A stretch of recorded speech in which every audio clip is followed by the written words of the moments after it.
decided to go with a Tuesday show to make sure we get something in. It's not a bad thing. It's not a bad thing. Yeah, man. I know you're a happy guy right now. I'm surprised you're not all geared out in your Lions gear. I'm geared out with my New Bedford High football gear for paying homage to my fellow alumni getting into the New Bedford High Football Hall of Fame that's being held right now. Actually, at the who are the nominees that we know this year? You know any of them? Off the top of my head, I believe my main man Frank Rodricks. Not Frank the Tank. Class of '84. Oh, I would have liked to have seen that. He's finally getting in. He probably should have been in probably about 20 years ago. Yeah, well, a lot of them they get in when they get in, but at least they're in. Like you said, they all deserve to be in a little quicker, but we know there's a process, and finally it showed its light on him. So congratulations, Frankie Rodricks, if you're listening. Big Frank, nice job, bro.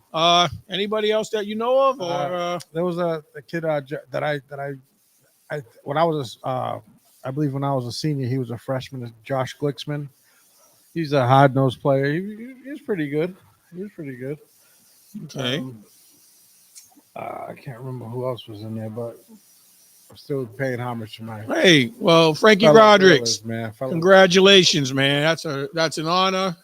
A school the size of New Bedford High to make it in any category. He's in for football, right? Yeah. It's a gridiron. Oh, this is the gridiron one. Yeah, I forgot there's two of them. So, congratulations for making it to the Football Hall of Fame. So what? You were bigger than everybody over there, I'm only kidding. I tell people, because not only was Frank nice in football, but we always played on the same summer league basketball teams. People always underestimated how quick, how nimble on his feet was. He was always considered a big guy, but he didn't really play like a big guy except for being strong. But Frankie was just as quick and just as fast as anybody on the court.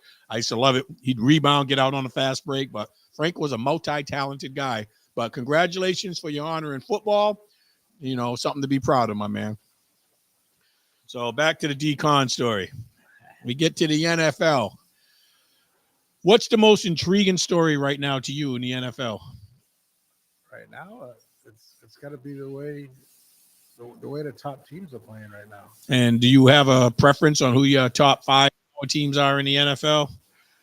I'm not gonna be biased, so I'm gonna just say it in any order. Okay. So I'm not gonna give. I'll give my order, but I'm not gonna give you 1, 2, 3, 4, or 5. But my top 5 are the Eagles, the Chiefs, the Bills, the Lions. And that I'm waiting for that next one because there's a couple of contenders. That fifth one is that's a tough one for me. But how about them Ravens? I it's a toss up between them and the Steelers. All right, because I don't see another NFC team because that would. The Steelers beat them head to head, and not for nothing. They always struggle with Pittsburgh though. Yeah. So if they run into Pittsburgh, that's a problem. But if they're not playing Pittsburgh, hey. And Pittsburgh has that problem with Cleveland. Okay, but you can put the Vikings up there too because they were supposed to have a rebuild year and they're sitting at 9-2 right I'm still totally flabbergasted with the success that we're having. So, but I credit everything for us with the offseason acquisitions. We haven't killed the draft yet, but the offseason that we had. The 2 players we got from the Houston Texans, Grenade and Van Ginkel. Grenade is a lineman? He's a defensive end. Van Ginkel is the linebacker. And then Cashman, who was hurt for a little bit. Yeah. We finally got Cashman back. He had missed some time. Last week was his first week back, or that was his second week back. But, they're in the mix. But I agree with your 5 teams.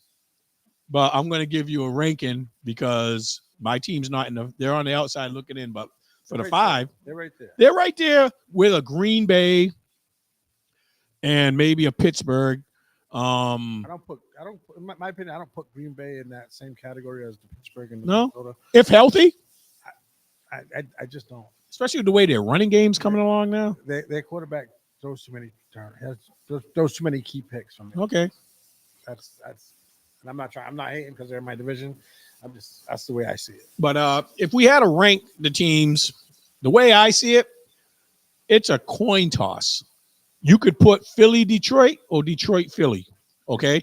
I don't see one team having the advantage. I think there's certain things that each team does better than the other. But when I watched Saquon last night, that kind of gave me a different impression because he was so dominant. I bet you $1 you didn't watch Saquon last night. Oh, no. That was a Sunday night game. Derek always trying to trip me up. But the last game I watched Philly play, Sunday night, where Saquon played, I was totally blown away to see them add that dynamic. He looked like a man amongst sports. And you know what? You know something? We know A.J. Brown looked good. They didn't even have Devontae Smith. Dallas Goedert is another weapon. They're getting to the point, similar to your Lions, you can't just pick one dimension to try to shut them down. Yeah. And the thing that happens with both Goff and Hurts, when they got those, and you got two guys in your running game. So, you know, that makes it even more devastating. But the thing that I like is they both got the passing games, we understand. But when the running games are in effect, the quarterbacks are better because they don't have to throw as much. They don't have to have so much pressure on themselves. And that play action. If your running game's going, that play action kills you. Yeah, because you can't sit back and key on the pass. You can't sit back and key on the run. And I saw a little bit of that happen with Baltimore last night. Am I correct, Deagle? Is it last night that I saw Baltimore? All right. So I think Philly and Detroit 1-2, 2-1, whichever way you want to put them, it's too close to call for me. Yeah, that's why I didn't put them. I don't want people, oh, you're being biased. But then when you get to number 3, it starts to get interesting. Right now, I kind of like Buffalo a little bit over KC, not through any doubt of KC, just the injuries. Not only that, but you have to put Buffalo over KC because Buffalo beat them head to head. Right. But I'm not sold on their wide receiver course, but boy, Josh Allen is working with, he's doing what Mahomes did a couple of years ago when, you know, the first year they traded Tyreek Hill and everybody said they wouldn't have a passing game. It's a wide receiver by committee. Yeah. So they might not have a number 1 in Buffalo. But Mahomes did have Kelsey. Oh, yeah, you know, I was thinking, you know, but when you lose the cheetah, everybody said, oh, because there was the 1-2 punch with him and Kelsey, so you didn't know who was going to hit you. That's why I think, don't get me wrong, I think Mahomes is a better quarterback right now. Yep. But with what's Allen doing without a receiving core? Yeah. That's different. And his running game has stepped up because, you know, Mr. Cook is starting to really show promise. Is their tight end still hurt? I don't know. They have Kincaid. They had 2. No, yeah. They had 2 tight ends that are. Yeah, Dalton Kincaid and Dalton. No. Knox. Yeah. Yeah. Knox. So, but what's going to happen for Kansas City this week? Because we just said they haven't been healthy. They get one of their running backs back this week. He was healthy enough to play last week, Pacheco. So does that give them a 2-headed monster? Because that was the role Hunt was in before. It definitely gives them a 2-headed monster, but it all depends on how Pacheco comes back. Well, all the reports say he was ready to go last week, but they just wanted to give him that extra week because they didn't think they'd struggle with Carolina. So they said it couldn't hurt to give him an extra week. And that's one less week of wear and tear and another week of conditioning. Even if the knee's good, he hasn't been in shape running because he got hurt like week 2? Yeah, week 2, yeah. Week 2, week 3, one of them. Yeah. So that could be another flip-flop. We got flip-flop at number 1 and number 2, and then you can go back and forth. But the fact that Kansas City's getting Pacheco back, they won't get Rice back. And if they had Rice back, Kansas City would be a different story. Yeah, because he made them with him and Kelsey and the way Pacheco was running. Powerful, catching the ball out of the backfield. You can't sleep on that pickup that they had too. Which one? Hopkins. Yep. He's a game changer. He's gonna get the job done, but because Rice was in the system a couple of years, and I think he worked that. But I'm saying if you add him and Rice and the young kid. Yeah. Worthy. Yeah. Xavier Worthy. So Xavier Worthy is, you know, the tool in the toolbox thing, you know, like when you're concentrating on everybody else. He's that speed burner. And they're using him out of the backfield and pitches and end arounds. They're taking advantage of that speed at any opportunity they got. So it looks real interesting because we got the Philly Detroit 1-2 thing, but then we got KC and Buffalo. And then for me, number 5 is Baltimore. I know they lost to Pittsburgh, but Pittsburgh has their number. And I think what we saw last night when Baltimore puts it all together and their defense is decent. Derrick Henry looked like a man amongst boys last night. And but they forget about him sometimes. There's been games where they start off using him in the first quarter and then he disappears. Yeah. And it's not his fault. They don't game plan for him. Or they fall behind and that changes the way the game's called. I wonder if it's fatigue. Because I don't think so though. Before you didn't, people like who was it? Tennessee didn't use them in the first half, really, and then in the second half when they figured the defense was dying down, that's when he got most of his carries. So I wonder if it's has to do anything with fatigue. That would be interesting, but like you said, Baltimore they use him in the first half and he kills it. Then the second half they go to hill. Well, I think. Depending on the flow of the game has a lot to do with it because if they're up, now they're burning clock and he's running the ball. But if they fall behind, he's not the greatest pass catching back. So then I think Hill gets more. So if they fall behind and they're playing catch up, I think the game plan leans more toward a different role and that takes him out of it. But as long as they're even or ahead, don't let Baltimore get ahead. And we know he gets stronger as the game goes on. That's why I was a little thrown off when you said the fatigue. I just remember all the defensive lineman interviews, all the linebackers. You don't want that guy in the fourth quarter after you've been trying to. But you got to realize because they didn't really do anything with him in the first half. So I'm saying his days at Tennessee, he's always had that reputation of getting stronger as the game goes on. So I think he looks forward to that time because you don't want to hit that man at that size. He was running away from people. He was running over people last night. I was really impressed, but Baltimore hasn't been consistent. That's why I think they can, if they put it all together, they're capable. But that defense is scaring me. They're not the typical Ravens defense as they were in the past. Honestly, that's probably one of the reasons why I don't think I have him on my top 5. All right. But then we got people lurking just on the outside of the top 5. You mentioned the Vikings. We also mentioned the Steelers. And I also got to put Green Bay in there just because they're capable. When they got hot into the playoffs last year with the same personnel they got, now they got a different running back, Jacobs, who is a different style than Aaron Jones was, but he's a few years younger, probably has a little more stamina. He's a stronger runner, and he can catch the ball. Not as good as Jones, but he can catch the ball out of the backfield. There's a sleeper team that everybody's forgetting. The Rams? Nope. Because I think when they're hitting on all cylinders, they're good too. They are, but granted, they lost last night. But the Los Angeles Chargers, not for nothing, Steve. When I put the game on, whatever, I was looking, whatever. I happened to look at the bottom. I'm like, oh shit! The Los Angeles Chargers are 7-3. Yeah, I didn't realize that. I thought they were But you know why? 5 or something. They're 7-3. Did you hear what they said? Did you watch any of the post-game show or the last couple of minutes? I didn't. The commentators were talking about they had the benefit of a last year's schedule at the beginning, and now they're getting into the nitty-gritty of playing the tougher teams in their schedule. So their next couple of games aren't anything easy. They got Kansas City again. They got Denver again. And I forgot, there's only 5 games left, but I want to say 4 out of those 5 games games that they're going to have to step up and be ready to play. But I know they said the back half of their schedule, they might even have Buffalo.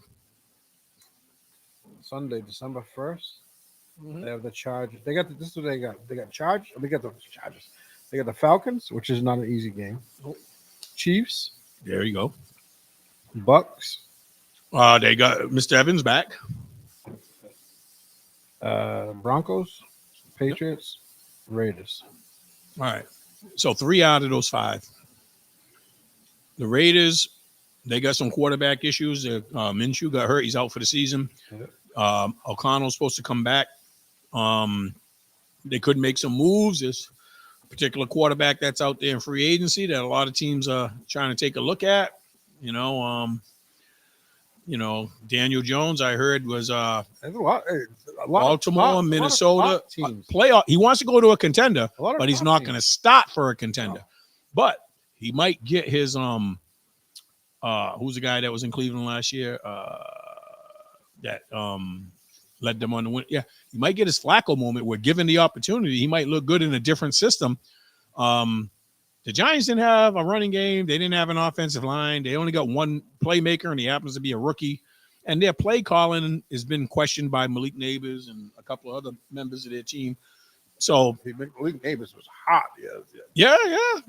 They made it look like he was bad-mouthing Dayball. He never came out and mentioned his name, but he said it wasn't the quarterback's fault. Yep. And they said, well, is it the play calling? And he goes, no, he did say his name. Well, the interview I saw, he just said, you watched the game I watched. And he said, all I'm going to say is it wasn't the quarterback's fault. So that tells you, so whoever was game planning and why they weren't using him and, taking advantage of the weapons they do have, he's befuddled. But Daniel Jones, I heard Baltimore and Minnesota want him in a backup role. Because if something happens.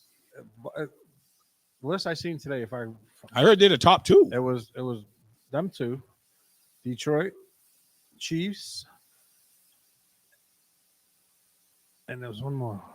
But they're all top contender teams. It's all teams that they don't want to be an injury away from not being a contender. So if their quarterback all of a sudden finds himself injured, they got a veteran that they can put in, and hopefully all the other pieces are in place that he didn't have in New York. That maybe they'll just need him to game manage. And we've seen game managers like Flacco and, what was it? Like earlier in the season, he wasn't bad.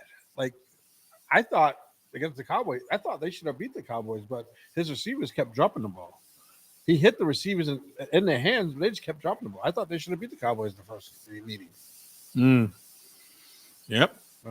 But he could make a difference. And today was the day that he cleared waivers. So we'll see what happens. Guess 24 hours. You know what makes him so attractive? Guess how much teams are on the hook for if they want to pick him up?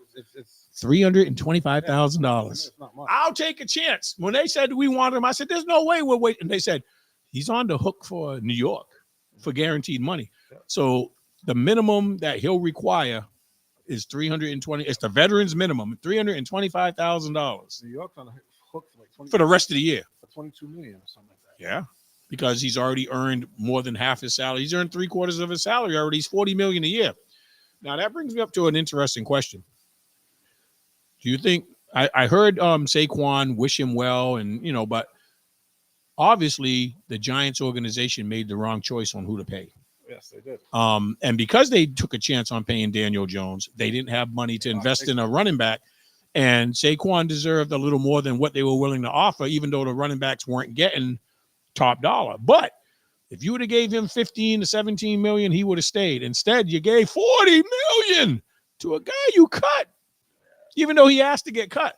That 40 million, if you didn't pay him, would have kept him happy and maybe got you another offensive lineman or another threat on the wide receiver corps or another defense. Their defense isn't bad. Oh, they have decent defense. So I would have got an offensive lineman and another playmaker, but you would have also been able to keep Saquon. And I think the collaboration of those three pieces would have made them a better. It's just who would have been their quarterback right now. Yeah. So some of that money would have go out and get a veteran. There was veterans available if they wanted to make that move. But so right now, they could have went after a Fields or Russell. Yeah, but they would have had that option. 40 million could have got them a lot. Yeah, they could have gotten 3 or 4 players that probably would have been able to help them this year. So, who are the dark horses that are outside the top 5 and the immediate like Green Bay, Minnesota, and them? Is there a team that's currently not in the playoff standings that still has a chance to get in? That you, because I know I got a couple of them, like the Bengals. If they get in, they can't put it all together. Yeah, but nobody would want to play them in the first round. And I'm big on the Texans now that they're getting healthy, because one of the reasons I think Houston's doing good and Cincinnati's doing bad has to do with one guy who left Cincinnati to go upgrade the running game in Houston. He looks like a Joe Mixon. he looks like a totally different player because he had some semblance of an offensive line over there. And he looked like he was running into brick walls the last 2 years in Cincinnati because they can't protect Burrow. They can't pass block. Yeah. But he went, Houston doesn't have the greatest offensive line, but it's a decent offensive line. Laramie Tunsil and all them. I think Cincinnati's 4-7. Yeah, they can't afford to lose no more. They got to turn it. They got to get in. I don't know if they can get in at 9-8, but they got to try to go 10-7. What's their record right now? 4-7. Yeah, they can't afford to lose another game. They'd have to run the table. Honestly, but I would be scared to play them in the first round. Denver and the Chargers, both of them. I have to eat my words when you mention Denver. Paul DePino. I thought Bo Nix was the worst quarterback in the draft out of the major 5. He's the oldest. He's the oldest, but that experience might be helping him. I think him and Goff might be the same age. He always had the highest accuracy, but I didn't see him as bringing a team back, like somebody you'd tie your horses to and ride, to lead the comeback. If they redrafted today, he might be a lot higher up. He might be 1 or 2 on the board. He'd probably be 2, because I would still go Daniels. Daniels 1. And then Nix would probably go ahead of Williams right now. Yeah, I think so. And McCarthy would slide back to the last quarterback that was taken in. Oh, no, because Atlanta went with Michael Penix, but we haven't seen him because Cousins has been healthy and on the field. But what do you think about the Houston Texans? With Mix there, now they lost a couple of games they shouldn't have because Nico Collins wasn't there. Yeah, but they lost last week to Tennessee. No, Nico Collins. No, yeah, Nico Collins played. I thought this week was his first game. Well, this past week he played last week, and then they lost to Tennessee this past week. Oh, okay. They lost to Tennessee. Detroit put up 52. Oh, wait a minute. They lost Stephon Diggs. And did Tank Dell play this week? Yeah, he didn't play well. I know he was hurt and questionable, but Tennessee at one time when they had Diggs, see, injuries plays a major part. Does the Texans have enough? When Diggs got hurt, Mixon started accelerating because they started leaning more on the and then shortly after Diggs got hurt, Nico Collins got hurt. So Mixon started looking like, he was drinking from the fountain of youth and started, really, really playing well. Any other? I still think the Rams. I got a team ahead of the Rams. Who's that? The Arizona Cardinals. Okay, I'll give you that. They're playing right now. I forgot about that. They're playing right now. Kyler Murray is silencing the critics. Conner. James Conner has stayed healthy for the first time in like 3 years. His numbers are crazy, but he's doing it quietly. He's a bigger back. He's not super elusive. He's a bigger back. He has a little bit of speed to him. He can catch the ball out of the backfield. Arizona is another team that doesn't have the greatest offensive line. Harrison hasn't reached his potential. Michael Wilson's playing all right. You know who's playing all right? Mr. McBride. So outside of the accolades that were given the quarterback, Trey McBride is the second most influential contributor on that offense. Then I think Conner. McBride just set a record, 12 receptions for 100 and something yards. No Arizona tight end had 12 receptions in the game. I heard them mention that. And what's their record? They're tied for first. Yeah, with Seattle. 6-5. They lost to Seattle. That's why Seattle. Yeah. I don't really put too much emphasis in Seattle. Arizona's another team. So all they got to do is win that division. So, they don't have to win a certain amount of games. They just have to win more than everybody else in that division. 2 games over 500. We've seen it before with the Saints with a losing record get in. Yeah. So we could see something along those lines as well. And another team I don't sleep on is when they're all healthy, it's Tampa Bay. They got Evans back. He had a good game, catches and yardage wise. He didn't get in the end zone, but they're only a game behind with him. And Cole Otten, the tight ends? He stepped up when the wide receivers were out. Yeah, he's killing it right now. They have a running back by committee situation going on. The running the rookie from Oregon. Yeah, now I don't know the extent of the injury, but I know Tristan Wirfs, their great young offensive lineman, was hurt a couple of games ago. I don't know if he was out long term or if he's back, but that's a big difference for them. That's like you having Penny Sewell or whatever out of your lineup, but he's had that type of impact because he can pass block and he can run block. And they don't have a brick. Who's a running back that did well this week? Because Kid from they got 3 running backs. kid, White, but that's not the one that. Yeah, Bucky Irvin. Bucky Irvin. He's a rookie. I know he's from Oregon, but I don't know if he's first or second year. But I know he's young. I want to say he's a rookie. Okay. Hold on.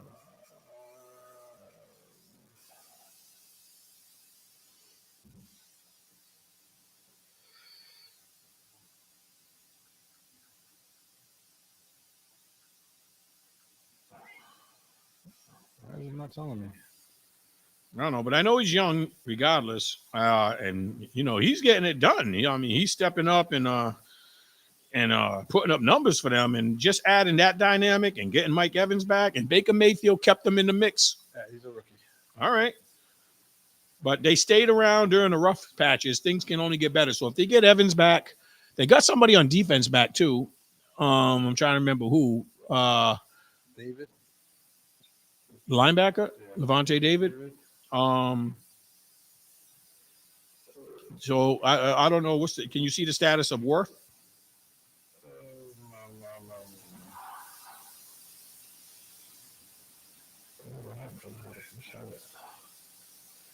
Give me 1 second, sir. Worth.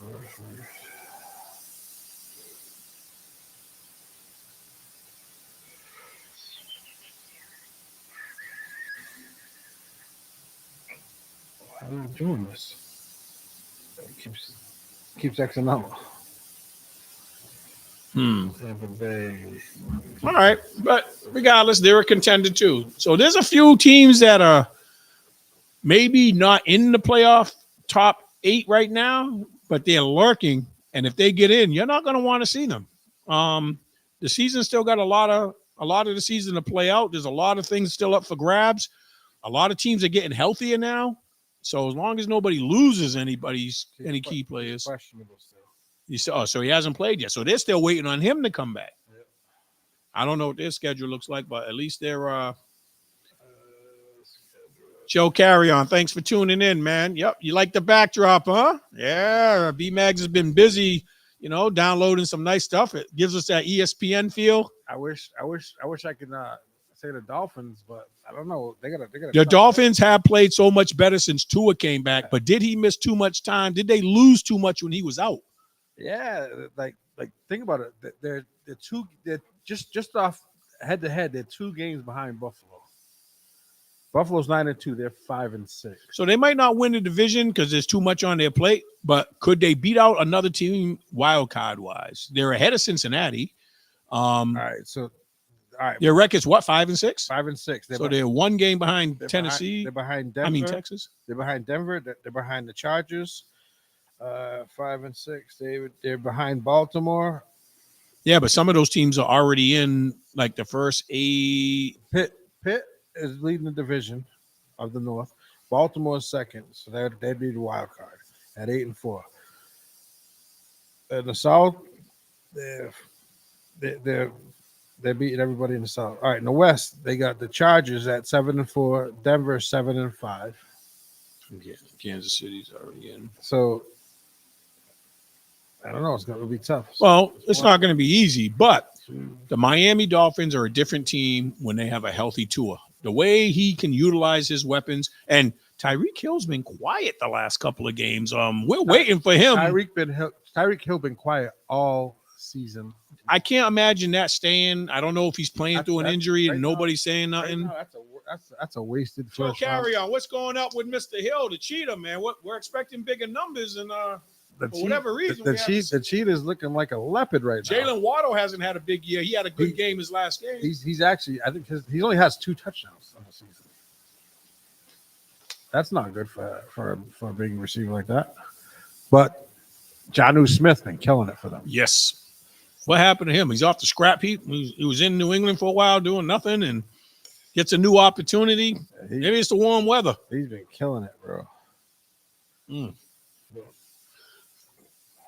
Well, any other intriguing stories you want to touch on in the NFL? What do you think about the Daniel Jones? Like, where do you think he'll end up? Who could use him the most? Hey, he's not going to be a starter. I don't think the Raiders are going to pick him up. I think the Raiders are going with O'Connell or whatever, or is O'Donnell, whatever it is. But I think they're going to give him a chance again. So and they're He's not coming back with a broken thumb, and I don't even know if he's really ready. But they don't have a choice. They're not playing. I don't think they're playing to try and get into the playoff. They're playing for a draft picks now. But they might want to get a free look. Just think about it. They're not trying to win, but see what he's capable of. If you lose out, all the quarterbacks that they have a shot at, they have a shot at Ewers. They really like Shador. They have a shot at them, and the Giants are in a battle for Shador. So, and even if not, you can still go get that other guy too. That playing with Shador, Travis. But is that a need for them? Think about it. You put Travis out there, right? At what position? I don't see him playing two-way as much as he's playing. I think he'll play. He'll play one, and then he'll be a.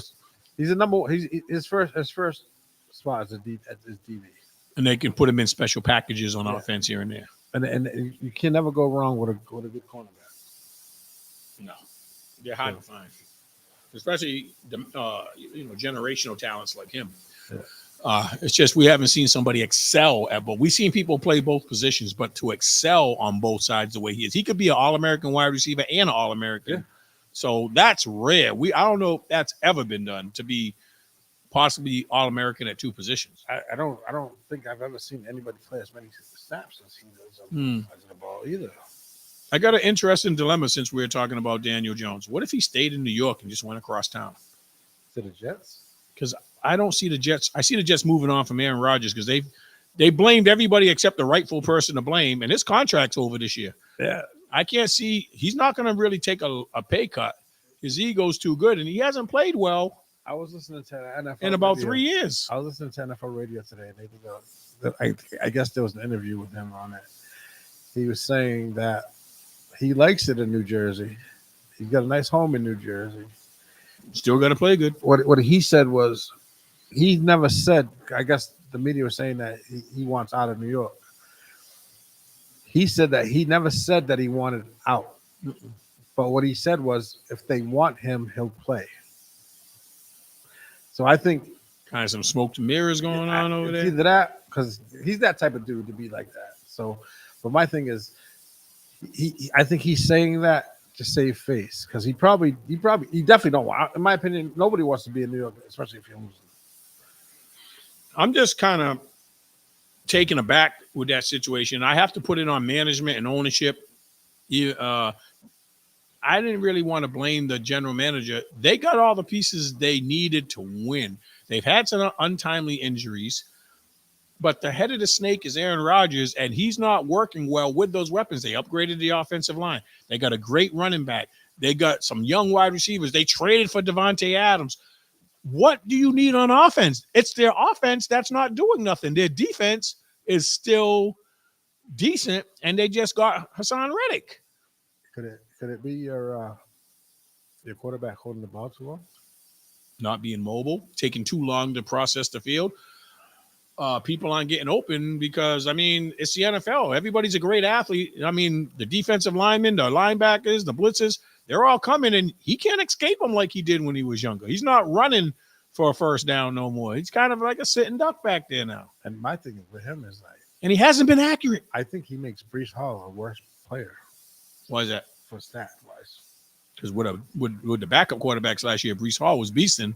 Because he might get better with more carries. But when you're only getting 12, 13 carries, it's kind of hard to get in a rhythm. He's splitting time with the young boy. The young boy's kind of nice, though. He is. Breece Hall's only in his third year, and this dude's in his rookie. But, hey, it's a 2 running back league these days. So he's a big boy, too. But that takes away. And then having Rodgers always wanting to sling the ball, that takes away. So, I don't know. That's a touchy subject. But if I'm New York, I go away. Well, there's a few key upcoming weeks coming up that the NFL playoff picture will sort itself out. I'm sure within the next 48 hours, Daniel Jones will find a home, and we'll see if he's going to be a high-price backup. Well, not high price, but He does. A lot of people couldn't. Sam Donald couldn't handle New York. Yeah, he needs out. And when they went other places, they looked decent. You know, it's a high pressure place to play. Change of scenery helps a lot. Yeah. So, all right. I don't know if there's anything else NFL this wise, but there's a little going on NCAA football. The landscape has changed up and down, but one team has stayed ahead of the curve and stayed at number one, and they moved to a new conference. They don't have the easiest schedule, but they got the win over number two. Is that the school where Penei Sewell? Yeah, he hasn't had. They weren't number one when he was there though. Is that where he came from? Yeah, he came from there. So did Bo Nix. They were number one. They lost Bo Nix. They got Dylan Gabriel. Yeah, but you know how many games Dylan Gabriel's played in? He's played in the most college football games ever. Yeah, he's up there. Ever. Yeah, that's why Bo Nix made it so well over there. He was 26 with a pension plan. That's great. How do you play in the most college football games ever? Mm-hmm. That's crazy. Yep. And but I'd say that top 8 to 10 teams is very interchangeable. There's been a lot of the SEC. It's almost impossible to try to have only one loss. There's going to be 2 and even 3 lost teams that are still going to be considered top. How many? 12 get into the bowl? Top 12 get in. Some of these mid majors have fallen off lately. Brigham Young lost. Boise State. No, Boise State won, but there was somebody else. Was it Brigham Young? BYU lost. Yeah, they were ranked kind of high. They lost. They were ranked 14, and then they lost to Arizona State last week. And Arizona State was 14. Arizona State was 21. Yeah, BYU was 14. So Arizona State hasn't moved up into that playoff role yet. No, they're not. Colorado lost, and now they're out of the top 12 picture. Colorado was 16. Yeah, but they had a chance to get up with another win. Yeah. You know what's interesting? Kansas City has a losing record, right? Kansas. They beat 3 ranked teams in a row. Yeah. They only got 4 wins for the whole season. That's never been done. 3 in a row. An unranked team has beaten. So, that's kind of, a unique situation right there, something we've never seen.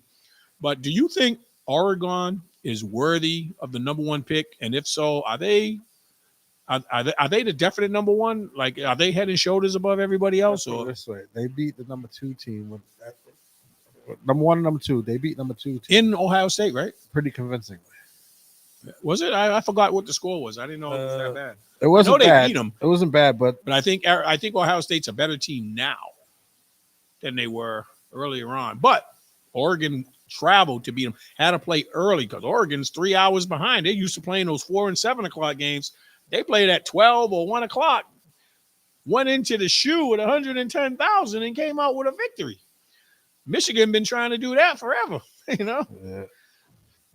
So, who else do you like? Do you think Oregon and Ohio State are 1-2?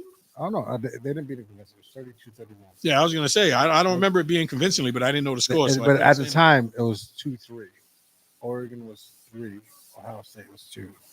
Now, at the beginning of the year, they had the Georgias and the Texases up there.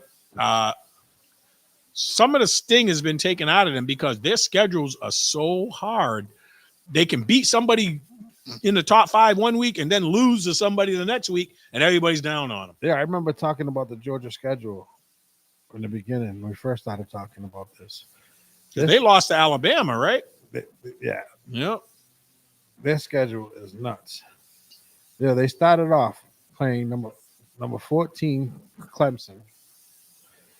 Then they went and played a couple weeks later. They played Alabama. Yep. Then they played Tennessee too, right? Then they played Texas. Oof.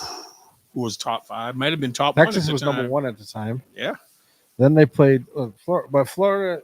They're not ranked, but they've been causing havoc lately. That's a rivalry year. It's a yearly game that they play. Yeah. In Jacksonville. Mm-hmm. Then they played Ole Miss, who was ranked, and they lost to Ole Miss. Then they played Tennessee. Well, Tennessee was real. I mean, Ole Miss was good at the time. Jackson Dott got hurt somewhere around the 4th or 5th game, and he's tried to come, but he hasn't been the same quarterback since before he got hurt. Then they convincingly beat Tennessee. That schedule alone, that sounds crazy. That sounds like the playoff schedule already. Like you won't play a hotter 3 games, even when the 12 playoff teams are announced. Yeah. You're not going to play Alabama, Mississippi when they were good, Tennessee when they were ranked high, Texas. That's running the gauntlet. So if you come out of there with 2 losses, I'm not casting no shade on any of those teams. Now, once you get to that 3rd loss, now the separation comes. But if that 3rd loss was against the likes of the teams you just mentioned, and nobody else has wins against those teams, and but this is my thing, because they've been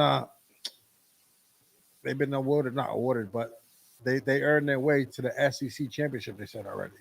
Yeah, Georgia's already definitely in. Georgia is definitely in. Yep.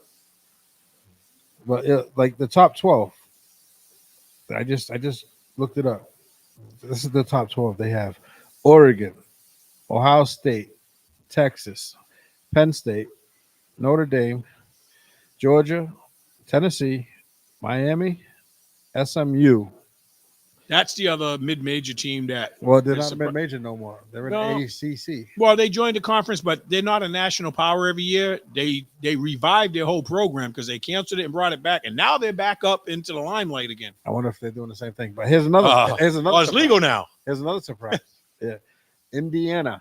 Well, they lost, so they're in the top 10. Yeah, but they got handled. That's the game. You want to talk about a team that got handily? Ohio State. Yes, but we were talking about when you were comparing them to Oregon and thought Oregon beat Ohio State handily. Right, Indiana couldn't. Number 11, Boise State. They haven't beat a big team yet. Number 12, Clemson. How many losses does Clemson have? 2. We know one was to Georgia. Alabama, number 13. So they're, as of right now, they're out. But they have 3 losses. And I still believe in Colorado a little bit for some reason. Colorado is down to 23. Yeah, they were 14 or 16 or something, you said, and then they lost. 8-3. But they lost to a Kansas team, so they dropped 7 spots. So how many teams realistically, in your opinion, have a shot at claiming the national championship? Well, with Alabama being out, because as of right now, they're not in the top 12. In my opinion, the teams that have a shot: Oregon, Ohio State, Texas. So we just named like 4, like it used to be. Tennessee. 4. You think Tennessee's one of the 4? Yeah. Well, I'm just saying the teams that I think have a shot. In Georgia, I definitely think Oregon, Texas. No OSU. No. LSU. OSU. Oh, OSU. Yeah, Ohio State. I was just saying, I'm missing another powerhouse in Georgia. I'm not sold on Carson Beck. Okay. Even one game was at Alabama. He had like 4 interceptions in the first half, then brought him all the way back, and then they lost on that freshman's great catch in the end of the game. That was tough. That's a tough way to lose. Ohio State, Oregon, and Texas. And does Notre Dame still only have 1 loss? Notre Dame has 1 loss. That was a slip up against a team they should have beat, so they could very easily. Now, do they have any major wins? Have they played any top conference teams? I don't recall. Give me a second. Schedule. All right, they got a win against Texas A&M. Week 1. All right. Well, they're playing Texas this week, so we'll see how good Texas A&M is. They got a win against Louisville, who was at the time 15. They beat Navy at the time 24, and they beat Army at the time 19. Yeah, and Army just lost again. They got a big game. Well, Army, they just played Army last week, the 23rd. Oh, Notre Dame beat Army. Yeah. They got a big rivalry game coming up this week, and against USC. And USC's fell off, but it's a rivalry. Still a rivalry game. It's a rivalry. That's like a division game in football. You know, you're so familiar with them, you're not intimidated. Oh, they lost to NIU. Yeah. Week 2. And then NIU's had some bad losses since then, but I think they had a bigger win the week before, and they might have beat Texas A&M. They beat somebody the week before, and then they fell off against NIU. Oh, yeah. Notre Dame beat Texas A&M week 1. Yep. And got high on the hog. Yep. And they lost to NIU, and then from there they just started ripping. So It was close against Louisville, 31-24. I'm holding your feet to the fire, Decon. You can only pick one team. No, national championship. Well, we don't know what the rankings are going to be. I'm biased when it comes to this. So who would be? We don't know what the rankings are going to be. So if you just pick the national championship game, we don't know who's going to be seated where. So who's going to have an easier route? But as of right now, who plays for the national championship? Who's the two best teams?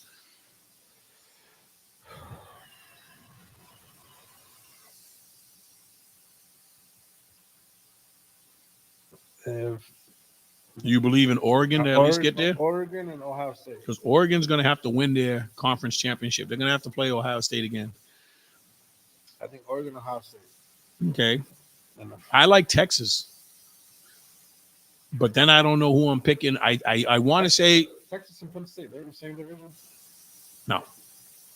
Penn State's in the Big Ten. Texas is now in the SEC. Oh, so yeah, that's why they played so Texas, Georgia and all them. Texas gonna beat Texas got to go through a SEC game too. I think they'll beat Georgia. They didn't already, right? Yeah, they did. Beginning of the year. No, they lost to Georgia, 30-15. All right, but I still think I'm not sold on Georgia the way they're playing. For some reason, something tells me Texas. Georgia went through that gauntlet, bro. They faced the elements. Okay, like, I don't know. I'm gonna say Texas and Ohio State. Texas and Ohio State. That's not a bad one. Now we don't know because the rankings might get shipped up and somebody might have a hotter roll.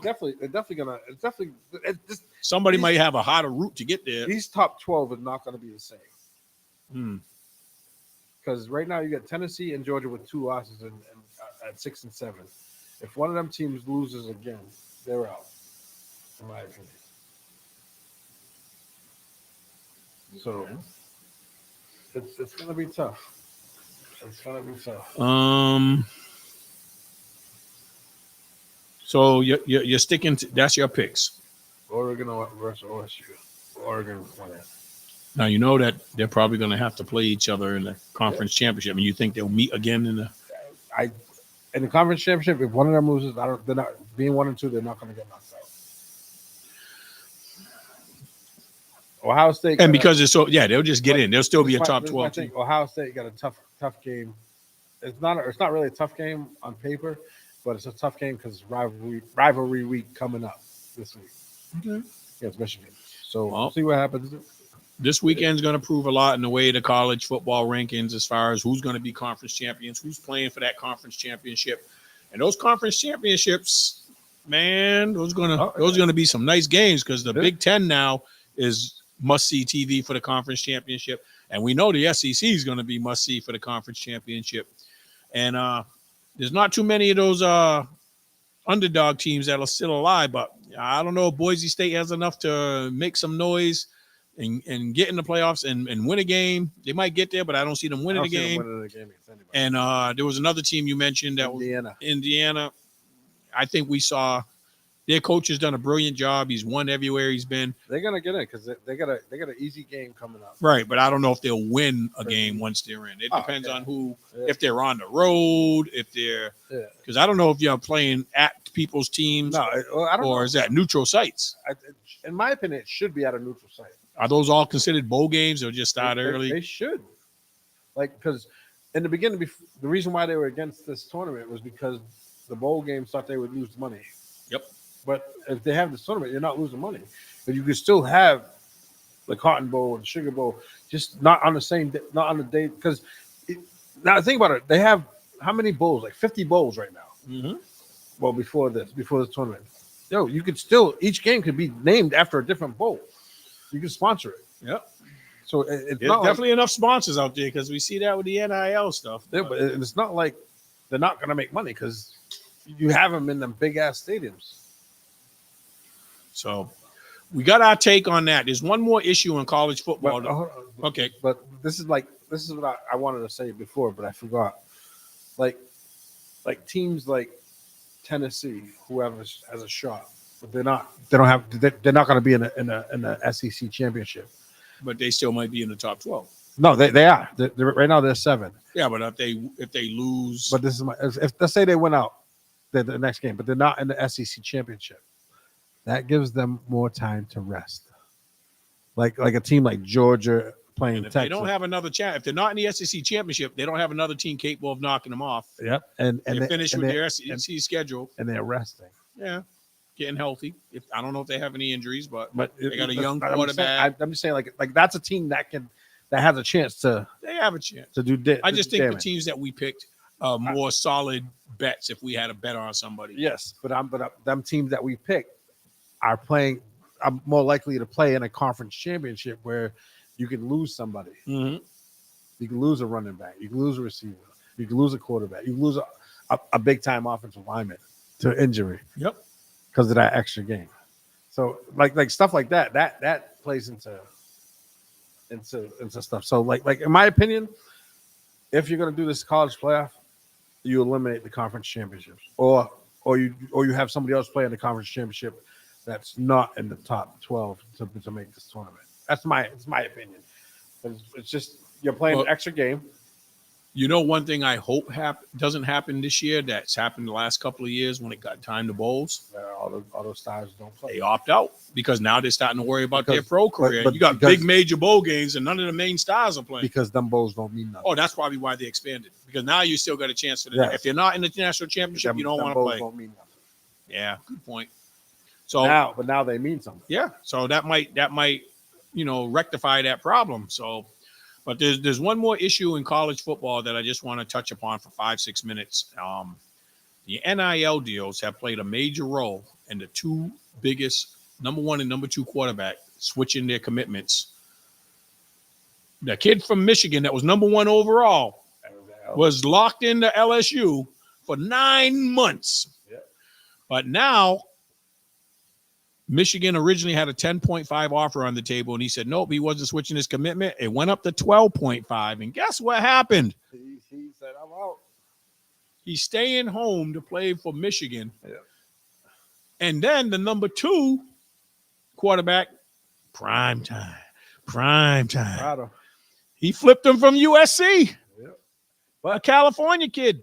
But and I don't know if Dion would do this. He's going for because of Dion. But there's talk. But he also saw what Dion's son did, and he figures I'd be well in that system. But there's talks saying that Dion might be leaving if Shedeur goes to the right spot. I don't think Dion's a pro coach. Dion's still proving himself on the major college level. But he even said it himself in an interview saying that he can't see him coaching grown-ass millionaires. Yeah. He knows what it was like to be one of them guys. How coachable is he? And he was like, yo, I'm prime. I do he's not going to want to see. You got the Blanchard, treatment. So now, how is the NIL deal affected recruiting? Because whoever has the largest bag gonna get this. And with that situation with the California quarterback flipping to Dion, I heard a rumor that that's going to be a package deal, and the number 5 overall pick, who's a wide receiver, is also planning on switching so they can play together. So that recreates the Shedeur and and Travis Hunter combination, because you're going to bring in another high-profile quarterback and another high-profile wide receiver. So they keep the train running, because Shedeur and Hunter couldn't be there forever. Hunter just came out point blank last week and said, nah, I'm going pro. So he's gone. Shadeur's going to. No, but he came out and said he was going. I know. So Dion's got to restock the cabinet, and he's selling them. I mean, I'm pretty sure they're getting a pretty penny. The Colorado boosters are probably anteing up. That probably had. I don't know what the numbers are for the Colorado quarterback, but they're not like the Michigan quarterback. No. So now these guys will go to college. There's no going hardship there. You got to play at least 3 years. But these guys are going to make a pretty penny, because that money's per year, isn't it? 12.5. I don't know if it's 12.5 a year. It's 12.5, but it's like 3 deals combined. Like they got them 3 sponsorships through the NIL. Yeah. They secured, they went to their boosters. Somebody owns a car dealership. Somebody else, they put up 3 million. Somebody else. If I'm not mistaken, I think Colorado is almost like Oregon, where Nike is involved over there, I believe. Oh, I don't know. I know Oregon Nike's is real big. Their uniform combination is getting crazy too. Oh, the black and gold. So I think I heard something like that. Will we see people going to where there's the best fit anymore? Because here's my dilemma. We talked about certain people being certain fits. We even talked about it with Daniel Jones. You got to go to a system that can showcase your talents because not everybody's good in every system. People chase the bag in free agency and the pros all the time, go to another team, and then they can't produce what got them that bag. So these kids are going to go to programs that might not showcase their talents the best, but it's going to pay them right away. Is that going to tarnish the image or hurt some of the NFL prospects because kids aren't going where they fit in, they're going where they can get paid. And it's generational money. You got an 18-year-old kid that's getting guaranteed $12 million a year. He stays there 4 years. You know, He's got $50 million. He don't even need an NFL career. Pretty much. These NIL deals are crazy nowadays, man. Crazy. So that was a pretty interesting storyline that I saw there. And, I just wanted to touch upon it and see, what people's opinions were on that. So we talked about NFL. We talked about college football. I think we got football out of our system, unless there's anything else you can bring to mind. That's about it for me. But if I'd like to go into college basketball, both men's and women's, and we can jump into the men's first. There's a lot of teams bidding for supremacy at a lot of capable teams, and we saw one national champion, two-time national champion, go down yesterday to a team that wasn't ranked with old Memphis with Penny Hardaway. But they're saying that, and in my opinion, Memphis has a couple of decent dudes on that team, but they're not even ranked at all. But the Maui Classic is the Maui Classic, and they're saying that Hurley pretty much lost it for UConn on getting he did with that technical. Techs. I saw old friend Al Howard, friend to the show. What's up, Al? Was talking to him the other day. He brought up an interesting point today on Facebook, saying, "Have we paid attention to how much Hurley is getting away with these antics? This isn't new. He's been doing it, and he's been kind of bullying the refs and getting away with it because nobody's putting him in his place. We saw it on a grand stage yesterday. Does he feel like he's earned the right to feel like I'm Bobby Knight now, or I got two national championships, man? He's. Do I feel like Gino Auriemma in women's basketball? Like you can't question me. He's got some juice. So I don't know. So I agree that he didn't make the smartest move, but I didn't think that game should have been anywhere near as close as it should have been. No. And I think maybe UConn got caught sleeping, took it for granted. They were number 2 in the country. It's never easy to go to that tournament. Every player knows that you're playing high-profile teams. They might get all the attention, but if you play well against them, and you're not playing in a big gym, so that R right there. Yeah, but you got a chance to play against top-ranked competition and get noticed because somebody's like, "Hey, I didn't know Memphis was going to be that good." Or the kid that had 26 points. I don't know his name, but he was hitting some tough shots and highly contested shots. He had like 26. And Memphis is losing. I mean, they're up at the half right now against Michigan State by 3. And Michigan State, they're decent. They're all right, but they're not UConn. But I guarantee they came in respecting Memphis today, saying, "Hey, man, they just knocked off UConn." Yeah. But right now, I believe Kansas is still number 1. Yeah, Kansas is number 1. UConn was number 2, but that's going to change. And they lost in overtime. Duke's already lost once or twice. I'm not sure. I'm trying to figure. Duke lost to Kansas, and I think they lost to somebody else. They had PJ Haggerty. This is from Memphis. PJ Haggerty had 22. What's the name? Hunter had 26. Yeah, that's the one, 26. He was the one hitting those tough shots. Rogers had 19. Hunter was 7 for 10 from 3. That's what I mean. He was hitting That's threes. He was shooting over picks with contested big man coming over the top trying to contest. Like I saw some of those highlights and I was like, he was just on one. Yeah, When they needed a big basket, he was getting it for him. And UConn didn't have the answer to and I don't know if UConn, they got Alex Caravan, who's the only guy with a lot of experience. But if he's not carrying him, everybody else is kind of new to the mix, I don't know if anybody else has stepped up as that bona fide number 2 that can be the Robin to his Batman. Caravan is unquestionably the leader. Yeah. But then they have a couple of freshmen and a couple of transfers. They got Liam McNeely, the shooter. Yep. They got a freshman. Yeah, but none of them had big games. And I think Caravan only had like 18. Reed Jr. He's a freshman. He had 22. Yeah, so he played. Caravan had 19. Okay, but then after that, it was 12, 10. 10. Stewart had 16. And Diarrhea had 12. Oh, Diarra, yeah. Diarra, I'm sorry. So that's my point is the freshman kid played well and Caravan played well. Yeah. But they didn't have the consistency across the board. Like they get contributions from everybody. And in the past, I think like 2 years ago, they had Jordan Hawkins get on a bender, but they had Caravan. They had Klingon. They had the guy that went to San Antonio. He was only a freshman last year and went high. But they had other guys that if one guy didn't do it, there was 2 or 3 others capable of being number ones for one night. I don't see that yet, but there's a lot of season left.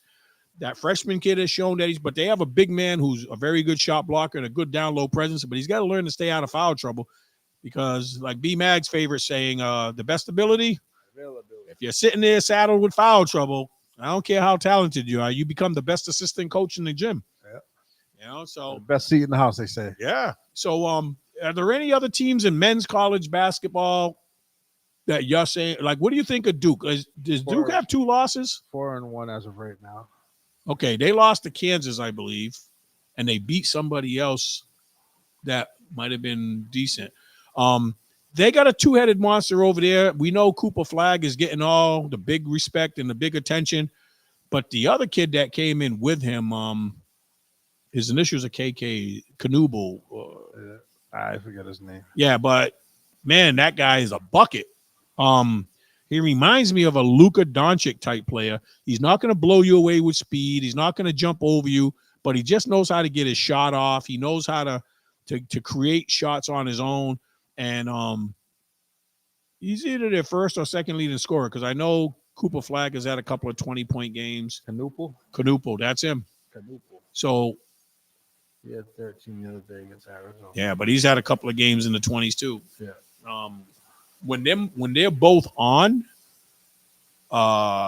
they can be a problem, man. I mean, I just don't know if they have veteran leadership because when they lost to Kansas, they gelled down the stretch. Was it Kansas they lost? They lost to a high-profile team. Duke did. Yeah, I think it was Kansas. And that when it came, Cooper Flagg showed his Kentucky. Yeah, they lost to Kentucky. Okay. And I think Kansas is better than Kentucky, but it was a close game down the stretch, and nobody took over or nobody was the stirring force. Yeah. How about Kansas and Duke tonight at 9? I had my K's mixed up, man. Kentucky and Kansas. Yeah. So that'll be interesting because Terry Chocolate Vegas Showdown. Kansas was supposedly Cooper Flagg's number 2 choice. So is that game a home game for somebody, or is it a tournament somewhere? It's a tournament. It's in Vegas. Oh, okay. I know Kansas is not going to be happy about Cooper Flagg choosing Duke over them, but they were supposedly his number 2 choice. Yeah, today, and I thought UConn was up there at one time too, but I. So is there any other team that can challenge one of those 3? You know, you got UConn, you got Duke, you got Gonzaga's got Gonzaga looked good when they blew out Baylor, but then they got beat by somebody not this past weekend, but the weekend before. They got handled. According to this, they're 5-0. Gonzaga? Yeah. I could have sworn they just lost last weekend. I was like, damn, they just beat the hell out of Baylor. No losses. Maybe they came back and beat somebody. They were losing to somebody. Long Beach. Who did they play? Does it have their schedule? Arizona. Arizona State. They were 88-80. Maybe that They blew out Baylor. Arizona State. Isn't that the local kid, Josan? Yeah. Let's see how they did.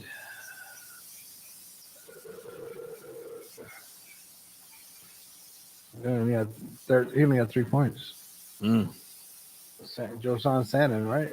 Yeah. He's had a couple of games where he's been on. He's definitely not afraid to look for a shot, but when he's off, he still looks for a shot. But that's the mentality of a scorer. Really? But when he was on, he's had a couple of games. He only took 4 shots. Yeah, I don't know, what led to that, but he definitely was taking more than 4 shots. I saw him play 2 games at the beginning of the season, and one of them he looked real good, and the other one was like mediocre. But they have 3 freshmen in the starting lineup, and all 3 of them are highly ranked recruits. Yeah. So they have a big guy, they have Josan, and I want to say they got a point guard. But they got 3 quality freshmen that are all trying to adjust to college basketball. And for them to do it on that level as freshmen, I got to respect that. They'll figure it out as time goes on, Anybody else that you think is worthy of challenging? I mean, it's early season so far. Is there any other? I know Purdue was up there for a little while, but I don't see them having the star power to compete. They dropped to 13. Yeah, they lost recently. Yeah. Anybody else in the top 10 that you see? I don't think Kentucky will be strong enough in the long term. Tennessee, maybe? Where are they ranked right now? Tennessee is ranked 7th. They're undefeated still. Let's see who they play so far. Tennessee. They beat Louisville 77-55. They beat Virginia, and they beat Baylor too. Who beat Baylor? Tennessee. Oh, Baylor was supposed to be a top 10 team. They were number 13. And they got bombed by Gonzaga first game of the year. Baylor's been getting beat up pretty much. Okay. I still like UConn's chances, going forward. That might be a lot of pressure to try to three-peat, but I think their team will gain experience and they'll find their roles. They didn't hold the number 1 spot for long. The years that they won it. They always get tournament tough. When it comes to the tournament, UConn has that way to turn the switch to another level. Yeah. And I'll never forget all the way back to when Kemba played. They only won because they ran the table in the Big East tournament or whatever. Yeah, and they got in because they won the tournament, and then they went on to win the national championship. You just got to get hot at the right time. Yep. So men's college basketball is going to be interesting. I'm glad you pointed out that game tonight because I definitely want to go home and check that out. If you could stay up. Yeah, well. I'm sorry. I had to throw that in there. Tomorrow's only a half day at school because everybody gets out early. So I might be willing to, force the issue and stay up because I only gotta get to 10:49 tomorrow, and then we're all set. No staying a full day for any meetings or nothing like that. Nice. No trainings. Any plans for tomorrow? Yeah. Be here for the Friendsgiving get together. That's tomorrow? Yes, tomorrow, Wednesday. And then we'll be down at Lighthouse for Birders Party and B-Mag's DJing down there. So you guys can come out tomorrow night. Meet us down at Lighthouse Tavern. We'll be celebrating Birders' birthday party. And, you can reserve tables over there if you'd like. I believe it's only $25 a table. You don't want to be standing around. I promise you it's going to be jam-packed.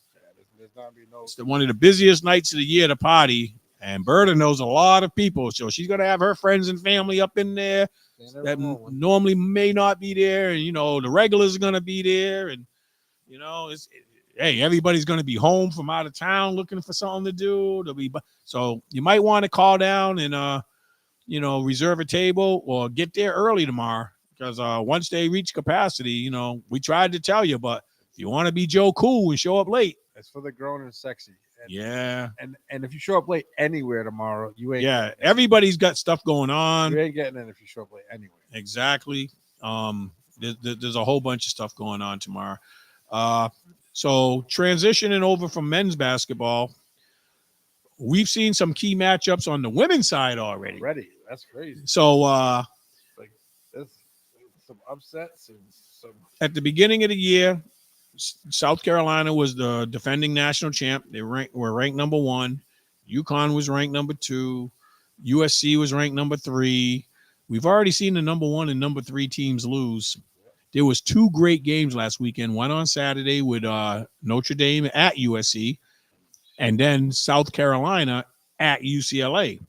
Now, I want to say UCLA was ranked 6th or 8th. 5. They were ranked 5. 5. And 5-1. And they went into South Carolina, went into UCLA, and they fell behind early, which has been a surprising trend for South Carolina. They've been getting criticized. I don't know if it's the players or the coach not motivating them, but I've never seen a South Carolina team coached by Don Staley that started off so slow. They were able to get it together in the 2 other games they were trailing and come back. But UCLA at home with the big girl Lauren Betts, she was dominating the rebounds, dominating block shots. She contributed in the points, but they had a nice, well-rounded effort, and they got out by 10 points in the first quarter and never looked back. Yeah, they didn't. No, they beat them by a bit. Yeah, they got out early, then they maintained, then they had another run, and South Carolina tried to close the gap. But once that confidence got instilled at Pauley Pavilion. And the Papeo girl. Oh, yeah. She killed him. Yeah, well, that was, South Carolina. Yeah. She had a good game. But now that you mentioned that, you know who didn't have a good game? Full Wiley. And she is arguably their best player. No, why she didn't have a good game? Because she only played 3 minutes. Played 3 minutes, bro. But my question to you is, what led to her only playing 3 minutes when she's like the leading scorer on the team? I don't understand. She must have did something, bro. I read stories where they said she was inconsolable during the game because she was sitting on the bench. Now, mind you, she went in. She's the 6th person, right? I want to say 6th man, but it's women's. Yeah. She comes in. She's one of the leading scorers off the bench from that row. Very talented girl, do it all. She had 2 turnovers and 2 missed shots in those 3 minutes, and then we didn't see her again. My guess is she probably got the quick hook. Coach said something to her. She got a little flippy, and that was it. Coach was like, "You won't play no more tonight." She wasn't hurt. You're the best seat in the house. Yeah, she wasn't hurt. And the fact that she was crying makes me think that she knew she wasn't going back in because she knew she messed up. Now, that story has not been substantiated. And if anybody out there has any information that can shed some light on it, this is just my opinion. Yeah.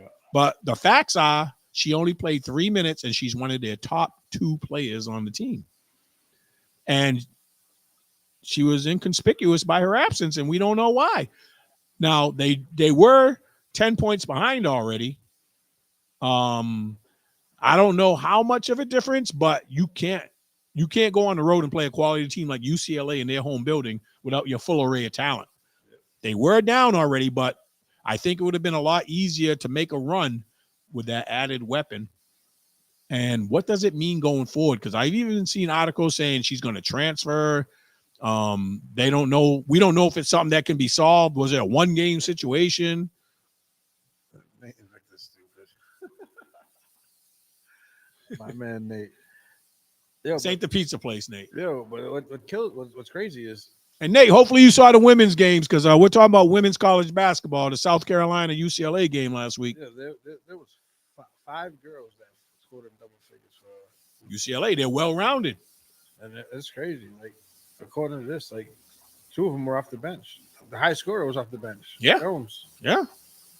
She had 15 in 18 minutes. But that's usually what South Carolina does to people. There's no one person that dominates. It's the collective sum of their parts. You know, you got Full Wiley, you got Papao, there's another freshman girl that you got the South Carolina team up there? Yeah, we got. But their backcourt, which is Papao and the other girl, Hall and Johnson. Hall and Johnson didn't play well. They both had 3 points. Right. They didn't play well, and Full Wiley never came in to spell them. They got they were getting the nod and playing time over them. The start. They have 2 Johnsons. Yeah, but there's one of them was Johnson, but the backcourt with Papal, the 1, 2, and 3 spots are interchangeable pretty much. Even though the one girl predominantly plays point guard, the other 2 can play 2 and 3. Tessa Johnson, she's off the bench. But the Johnson girl has not had a good game yet. But she stayed in the lineup. Raven Johnson, that's it. Yeah. So Raven has not. She's a very talented player, but she hasn't had the impact that South Carolina was expecting. That might be one of the reasons South Carolina's gotten off the slow starts in some of the games, because maybe the firepower off the bench is a little bit more productive. And they got the big girl. Tessa Johnson played more minutes than Raven. Raven only played. Who's is it Kits? There's a Kits on that team, right? Yeah. She's a freshman or a sophomore, big person. She's a forward. What was her numbers? Because she's a center that is their low post threat. She highly touted. She played 11 minutes. She had 2 points. Yeah, that's below her expectations too. She's way more talented. So between her and been in foul trouble. Only played 11 minutes. Yeah. Because there was no reported injury, but she's definitely somebody that's a big cog in their engine. Papal, Full Wiley coming off the bench, but the 2 girls that we mentioned, Raven Johnson and the other girl, they just haven't gelled in the starting lineup, and that could be a very good reason why they're not getting off to the good starts. Bree Hall didn't have, Bree Hall and Raven Johnson were the 2 that I was trying to think of. And then the freshman that we just mentioned, that you said only played 11 minutes. And then Full Wiley only played 3. Yeah. Chloe Kitts. Very talented, big person. I want to say she's 6'3" or something like that. Maybe a little taller, but very talented, highly 6'4". Yeah, but she's a skilled 6'4", not your big, slow, sloppy, plodding 6'4". She can hit the little step out elbow jumper. She can, moves down in the post. She's a good passer. She does everything. She didn't come with her A game. Full Wiley didn't play. The 2 people we met, the only one that played well was Tina Papal. Yeah, she had 18. Did she shoot well? Does it have her? Yeah, she shot. No, I don't have it on this one. But in posing these questions on Facebook, we have some people that follow, and some of the girls, Carla Duckett. Don't know if you're out there listening right now, but she had an interesting comment. She said they needed to lose right now. Who's that, about South Carolina? Yeah. It was a wake-up call, and it lets them know, it checks their egos and lets them know they're going to have to work hard. Just because they won last year doesn't mean they're automatically going to run through everybody this year. They might have been a little overconfident. They get that early season loss, because last year, did they go undefeated? No, they didn't go undefeated, because UConn was the last team to go undefeated. Yeah. So they were ranked number 1 going into this year. They were, the number 1 favorites to repeat as champions. They're playing a hell of a schedule, and they already had 1 good win against a ranked team, South Carolina, and then they ran up against UCLA and they lost. So Papa was 7 for 13. Well, so better than 50%. 4 for 4 from 3. Yep. So she probably had a handful of assists to go with it. Oh, 2. Just 2? Yeah. Because nobody else was scoring. Nobody. Who are you passing to? And everybody's bricklaying out there. Yeah, all the buckets. Really. Yep. So how do you think this affects? I mean, obviously, it's going to give UCLA an abundance of confidence, saying we just beat the national champions and we beat them pretty easy. Yeah. There's nobody we should be intimidated by going forward. So to me, that's a major feather in their cap going forward. Because remember, they're going to have 2 games against USC. Yep. But speaking of which, USC couldn't take advantage and get the game done. They had a big game against Notre Dame. Juju started a little slow. Her numbers looked good at the end of the game, but by the time she got it going, they were down double figures as well. And what's more impressive about that win, Notre Dame was on the road and went into a hostile environment to the number 3 team, and their guard combination was unbelievable. Now, Olivia Miles sat out last year, and Hidalgo came in as a highly touted freshman, and she got to kind of run the show last year, and she was second or third in the country in scoring behind. She was third behind Juju and Caitlin Clark. 20-something points a game. Hannah Hidalgo. She ended up with 24. Yeah. But she had 16 in the first half. She was killing them. Then they got out to a big lead, and then Olivia Miles started killing them.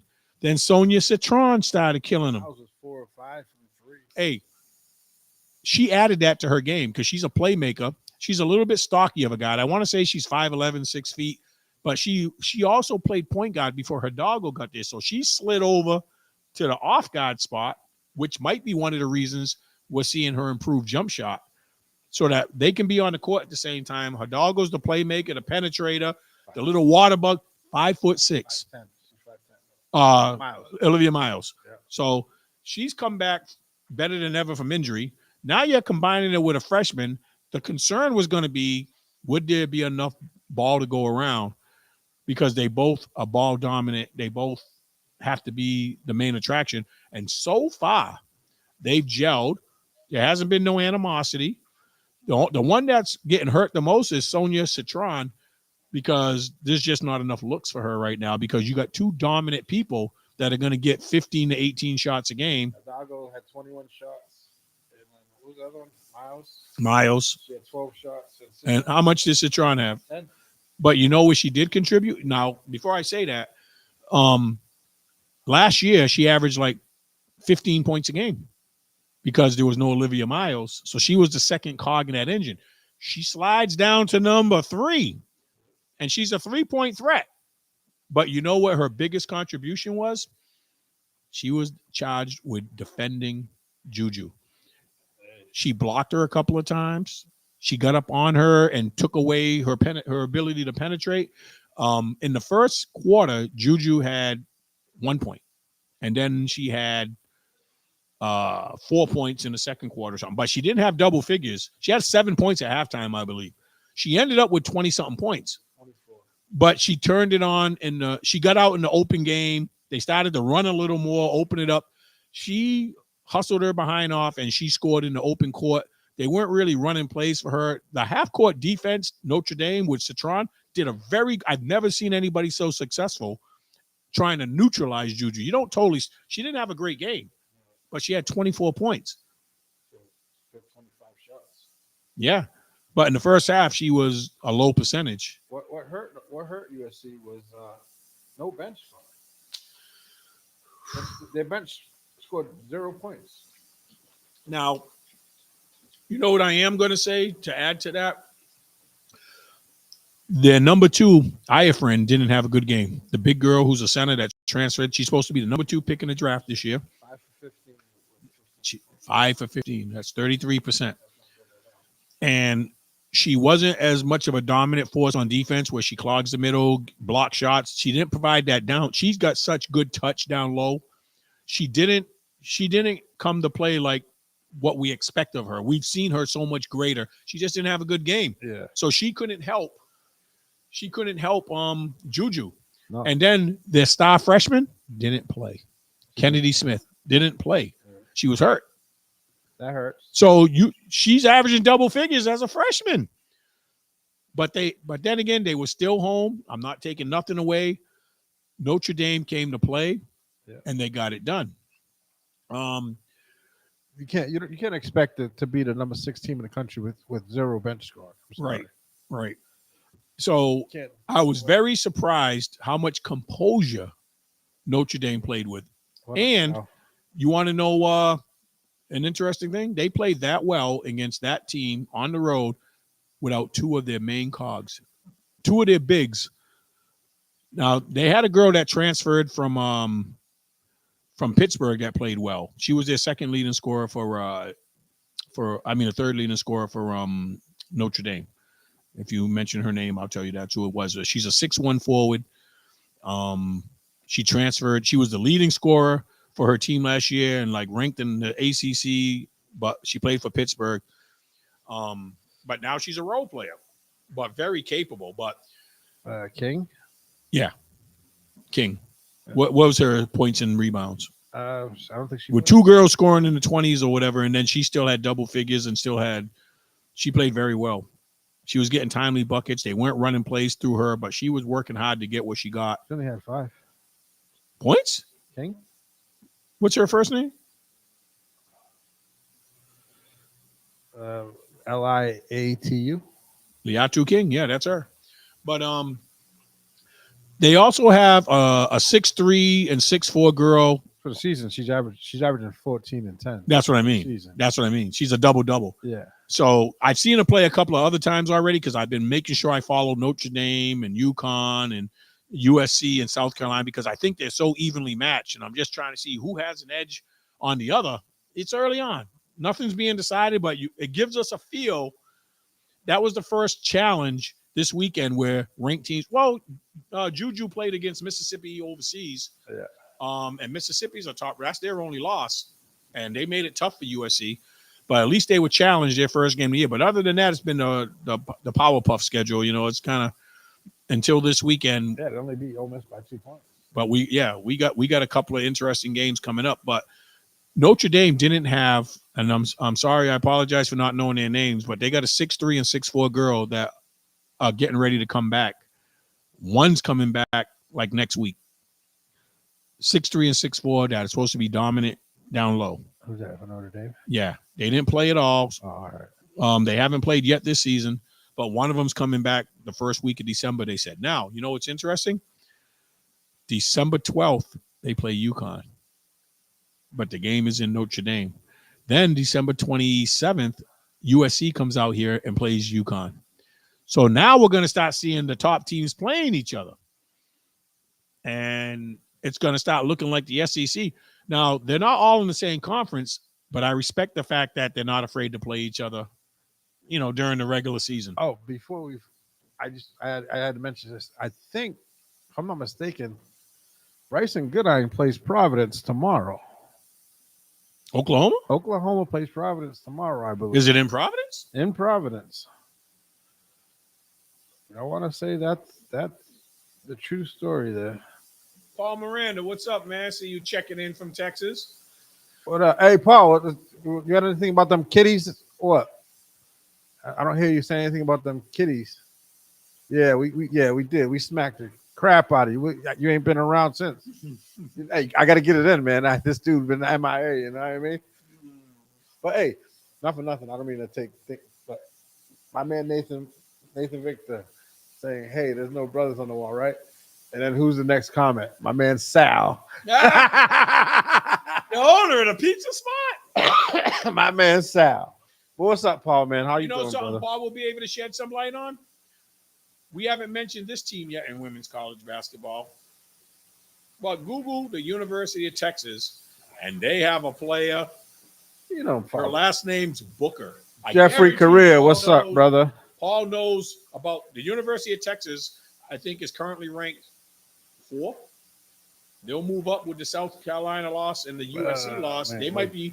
Oh no, because UConn got leapfrogged by UCLA, number 1. Now UConn's 2. Yep. I think South Carolina only fell to 3. So Texas is going to be 4. No, South Carolina fell to 5. All right, then Texas is ahead of them because Texas was in the top 5. They got a girl. I think she's a freshman. Paul, what do you know about the women's basketball at the University of Texas? They got a player down there. Her last name's Booker. I think her first name starts with her. She's like a 20 and 10 every night. Texas is 5. All right. Can you go to their roster? Yes, I can. And look at the girl Booker, and if you can tell me her stats. Everybody out, because Texas hasn't been University of Texas women and men's team both bringing heat this year. But the women's team, I think, more than the men's team. I want to see this girl Booker. I want to see what her stats are. But if she scored less than 20 in the game, I'll be shocked. And she gets double figures, and she's a point forward. She's like 6'1" or whatever, but she can handle the ball and shoot and rebound and pass. Jeffrey Career, how goes it, my man? We never know where that guy. Jeffrey, you in yet or what? Coming through states, you're on your way. Are you New England yet? Yeah. Come to the studio, brother. Oh, maybe she's a sophomore this year, Paul. Maybe I thought she was a freshman this year, but if she was freshman of the year last year, this has to be the same girl. But I know her name's Booker. Just waiting for Decon to check her out. Yeah, I'm not. It's not giving her. I don't know why it's not giving her stats. So, with that being said, though, obviously we've shown so much parity in women's college basketball, even more so than men's college basketball right now. I want to say there's a good 7 or 8 teams that can be considered elite, that can knock off each other at the drop of a dime. But my question is, Korea, close by. Booker's not registered. Yeah, she's what's a the beast. roster? She's a beast. So yeah, hold on. Yo, there's a women's college basketball game on Thanksgiving this year. That's crazy. It's a good one. I agree with that because they should be home. Being able to celebrate with Texas, their families. right? Texas. What's their roster? If you say her name, I'll know it.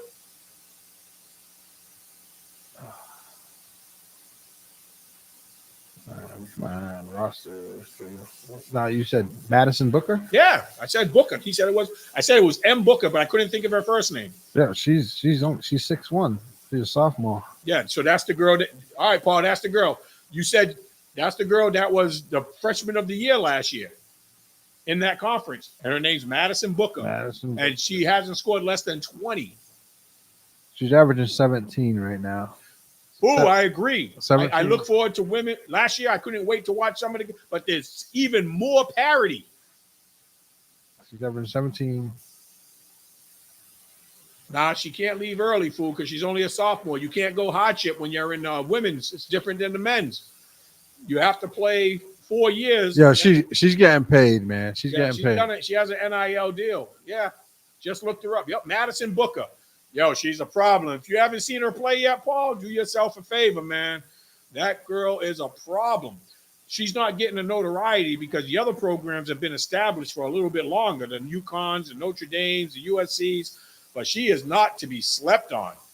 She's shooting 56% from the floor. Yeah, does it show her season averages? What her points, rebounds? 17, 5, and 3. Wow, I thought she was definitely averaging 20. You know why? They're probably blowing out teams and she's not playing in the second half. But so she's only playing 22 minutes a game right now. Yeah, there's 40 minutes in a game, but they're probably not playing the toughest schedule yet. Yeah. They're blowing teams out. After 10 minutes, she's on the bench in the first half.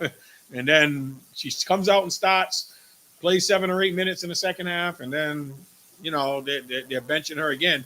No sense to beat her down or to overuse her or risk injury. So until they get into the meat of their schedule, but Madison Booker, 119 to 47, 95, 58, 91, 61. Yeah, they haven't been challenged. 83, 41. But I'll tell you, she put up those numbers against quality teams last year. So the team is not playing against quality opponents right now. But the numbers will get better against better teams because she'll have to play more. She's playing 17. Oh, yeah, that's a good comparison, fool. Who's that? Maya Moore. The comparison for Madison Booker. I haven't seen. You have to watch. I haven't seen Booker, but Maya Moore, bro. I don't know, bro. I don't know. Style-wise. Maya Moore got to play 4 years. This girl's only in her sophomore year. Yeah, but by the time, we don't know how much she'll improve by her senior year. Game 1, she played 25 minutes. She had 18. That was the 119. While Decon's looking that up, hey guys, who's your favorite in women's college sports? You can only name one team. You got South Carolina, you got UConn, you got USC. We just saw what UCLA did. We just mentioned Texas. She didn't even play in that game 2. Paul saying Decon, she's tough. Yeah. No, I'm not saying she's tough, but he has to see her play. I'm not. Yeah, I haven't seen her play really. But Maya Moore, that's a college icon. But he's not saying she's on her level now. He says she reminds him of Maya Moore, the style, somebody who can do it all and carry a team. But she's only a sophomore. But she's showing that type of pedigree She's cut from that cloth where she has the potential to one day reach the heights that might. Game 3, where they won by 30. She only played 17 minutes. Paul, that's not a bad choice, but I have to see them step up their level of competition right now because I don't know who else besides Madison Booker is really noteworthy on that women's Texas team. At game 4, she played 24 minutes and had 25 points. Yeah. Do they have a second scorer on their team? Like, who's the second leading scorer in Texas? Because Paul's going with UT. That's hard to say over South Carolina because they weren't in it last year. They weren't in like the final 8. And to pick them over South Carolina, who had one slip up.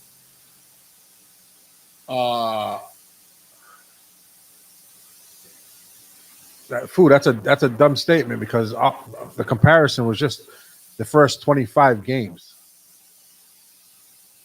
And people think that I'm saying that Stafford, that Goff is just as good as Brady. No, I'm just going. But they compared their first 25 games. That's all. Nobody's saying that Goff is in Brady's realm. Brady's by himself. Fool, pick a team. Who's your pick to win it all in women's basketball? Texas over everyone. Come on, Paul. He's got Texas. So you better tell me there's somebody else besides Madison Booker, Paul. So who you got? You got the Texans or the Cowboys, Paul? No, Texas and women's basketball. I know, but he's saying Texas over everybody. No. So who you gonna pick? Texans or the Cowboys?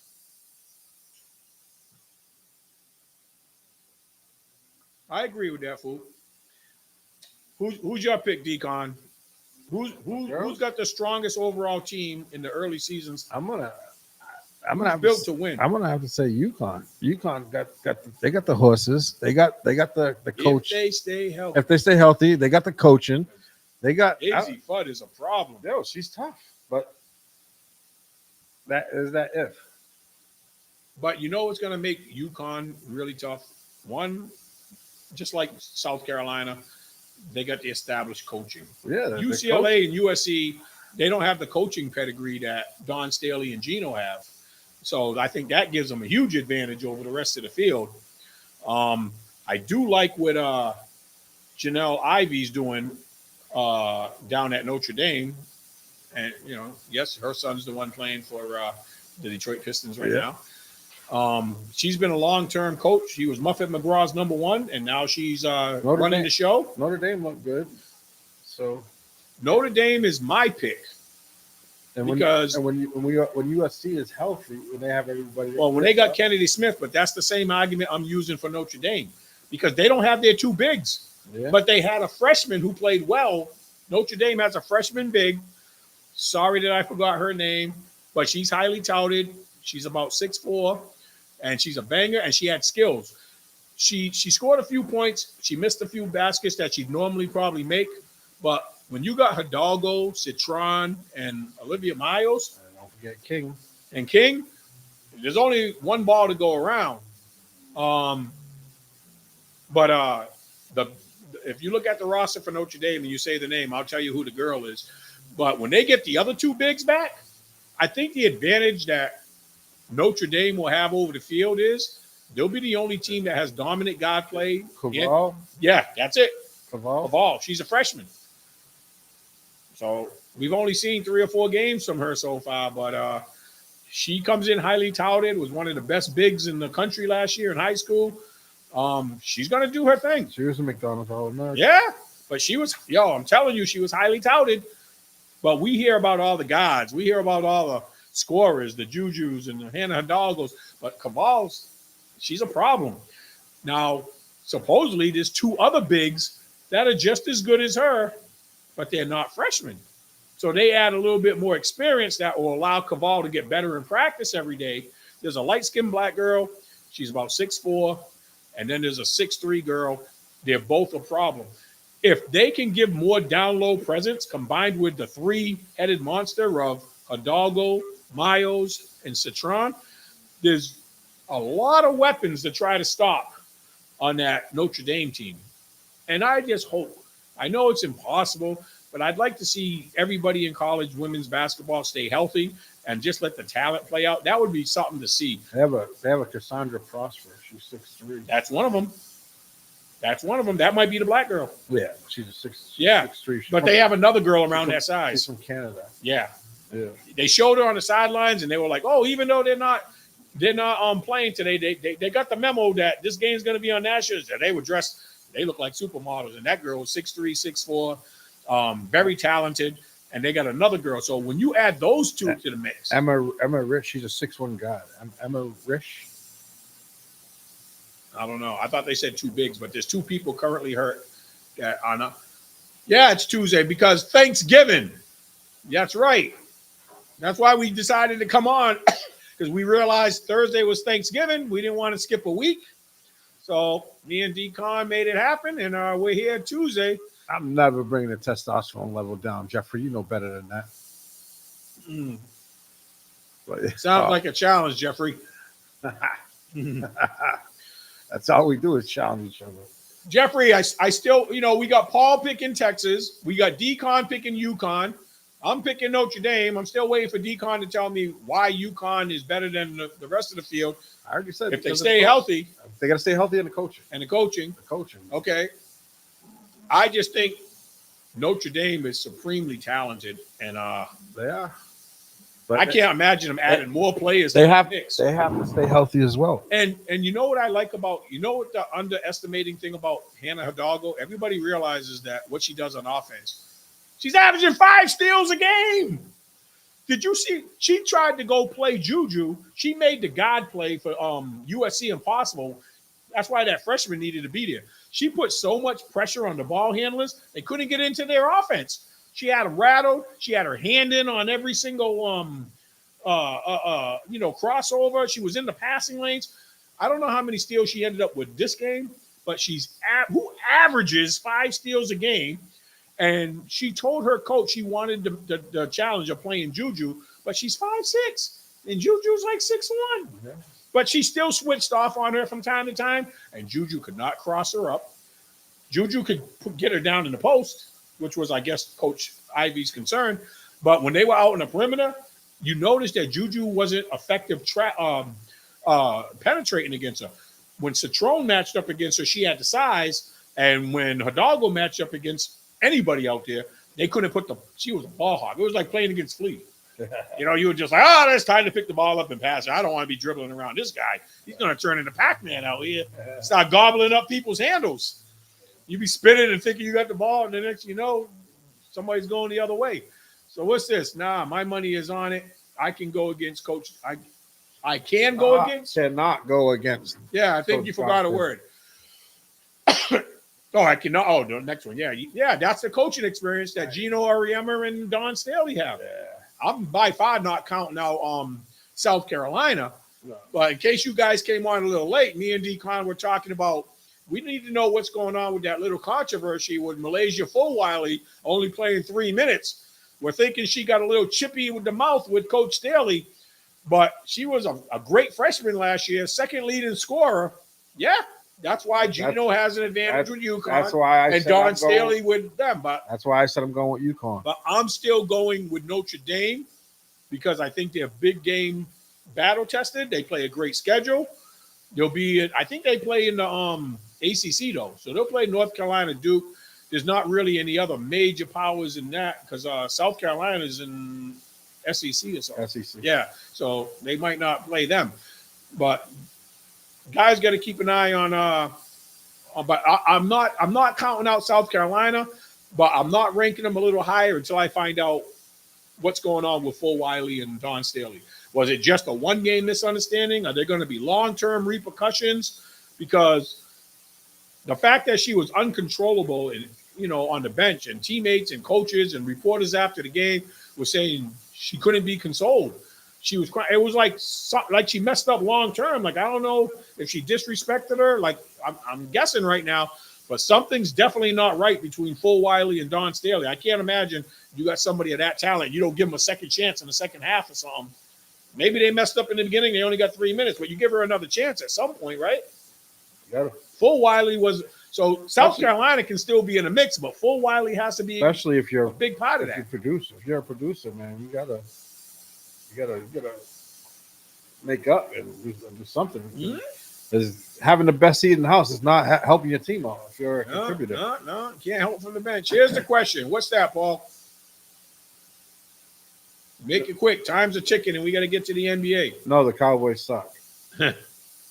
Cowboys are not making the playoffs. They're playing for a draft pick, so we're not. Cowboys are not making the playoffs. About them. Nah, I like talking about them with this guy. They suck. Who is this year's Caitlin Clark in Iowa? To be determined. Yeah, it's too early for that right now, bro. Because Caitlin Clark was consistent for her junior year into her senior year. Juju was only a freshman. Hannah Hidalgo was only a freshman. They're all sophomores right now. It's too early. When you become the target and everybody's coming for your head every game and designing trick defenses to try to take them, Juju just experienced that, and she still had the most quietest 20-something points I've ever seen. She had 24. But she wasn't full-blown Juju like we've seen because they game plan for her pretty effectively. By 13, I believe. At home. Yeah, so. Now, Kennedy Smith would have made a difference because they definitely struggled bringing the ball up. But, you know, it's early on. I don't see anybody that's a senior. The seniors that are like the head of the class, they're big people like Kiki Iafrin, who plays for USC. There's another big that's really good that's ranked high in the draft. But all the guys are only sophomores. And like we were talking about with Jeff, is you can't go hardship. So all those people are still 2 years away from being able to be draft eligible. There's not a lot of talent senior-wise. Oh, Paige Beckers. Paige Beckers is a guy, though. If she stays healthy, and you know something? Not for nothing. I remember when they were freshmen, they were the number one and number two, and people debated who was the best. Yep. But Paige Beckers beat her at every stop. She was the kryptonite to Caitlin Clark in high school, and then they played as freshmen, and they blew Iowa out, and Caitlin Clark did not score a ton of points against them. But everybody said because UConn had a better overall team, that Paige Beckers' numbers wouldn't be as big. And Caitlin Clark was a one-person show. But when they played against UConn, they had so many girls that they could throw at her. Yeah, it was unfair for Caitlin Clark to have the burden of trying to play against a machine of UConn. You know, waves and waves and waves of D1 talent, 5-star people, and she was the only 5-star talent. Now, they had the other girl come in as a freshman in her junior year. She's still there. She's 2 years behind Caitlin Clark, the light-skinned black girl that played forward. She's still there. They're not going to be good. No, the big girl from Iowa State, Audie Crooks. But there's a big light-skinned girl at Utah, too. No, at Iowa State. See, big girl from Iowa State is back, too. Her name's Audie Crooks, but I think she's the underclassman, Paul. Sophomore or junior. Well, junior would be upperclassman, but I don't think she's a senior. But she's a bigger girl. She has a nice touch. She overpowers people in the post, but she also has a touch. She has like Kevin McHale moves with the head and shoulder face. Yeah, but don't Utah have a Samoan girl? Don't they have Utah? Yeah.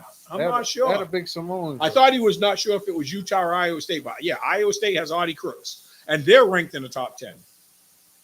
I just don't think they have enough with her. And Iowa's still ranked high because they got the light-skinned black girl back that I can't think of. She was like their number one big person returning from last year. And they got somebody in the draft portal. I think the girl from Villanova that was one of the highest scorers in the country transferred to Iowa so that she's going to try to replace or replicate Caitlin Clark. Oh, no. I think this girl I'm thinking got drafted, I think. I don't remember Utah as far as women's basketball. They had a big Samoan last year. She actually did. Yeah, I'm not doubting it. I'm surprised a lot of people know who she is because she's not on TV a lot yet. But you're right, Paul. Her name's Audie Crooks, and she's a problem. I just don't know if she has enough help when she goes against the UConns and the USCs and the South Carolinas because when you're a one-person show, they're going to game plan to keep the ball out of your hands. And they're going to force somebody else to beat you. Once again, she needs that Robin to her Batman. Audie Crooks. Yeah. Her numbers. You know, what year is she in? I don't think she's a senior. She's only 19. So. 19. She got to be a sophomore. Sophomore. Yeah. See what I mean, Paul? All the talent is in that sophomore class with Juju and Hannah and. I think Olivia Miles is draft eligible because they have her in the draft, but she can use another year because of injury. If she wants to come back next year, now here's an interesting thing with that. We just talked about NIL money. If Notre Dame gets to the Final Four and they're a high-profile team and they can come back with all those people next year, she might get an NIL deal because that's what they said was why Paige Beckers came back. Yeah. The pay in the WNBA is still not what it should be, and these girls can make more money in college. So that's the only thing I like about college NIL is because it'll keep the talent in college a little longer because you don't have to make that decision to go hardship for money to help your family because you can help your family while you're still in college and still develop your talents to a point where you're ready for you're emotionally and physically ready, because you got to have that maturity factor. These kids that are leaving after freshman, they're not mature enough to make that adaptation. What did you say about FUD? She's coming back. She just came back her first game. I'm saying if she stays healthy. Yeah. Now, what backcourt would you guys rather have, UConn or Notre Dame?